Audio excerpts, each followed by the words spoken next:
দেশে সরকারের ভেতর আরেক সরকার রয়েছে, যা দেশি বিদেশি নতুন বিনিয়োগের বড় বাধা বলছেন Bangladesh investment development authority BIDA chairman.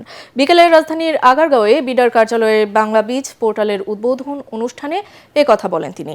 এ সময় বিডা চেয়ারম্যান বলেন, এই পোর্টালের মাধ্যমে আবেদনের ৩ দিনের মধ্যে ব্যবসা শুরু করতে পারবেন।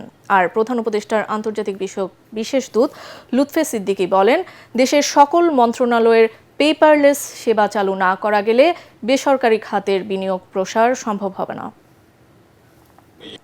আমাদের সরকারি যে প্রসেস সেটাকে ফলো করে যে কোনো কিছু করায় প্রচণ্ড জটিল একটা ব্যাপার। 3 দিনের মধ্যে আসলেই হবে কিনা সেইটা জবাবদিহিতার মূলক একটা কালচার তৈরি করার দায়িত্ব আপনাদের। এখানে বিডের চেয়ারম্যান হিসেবে যিনি 3 মাস পরে থাকবেন ওনাকে আপনারা জিজ্ঞেস করেন, আপনারা বলছিলেন 3 দিনে হবে, এখন তো দেখা যাচ্ছে 3 দিনে হচ্ছে না।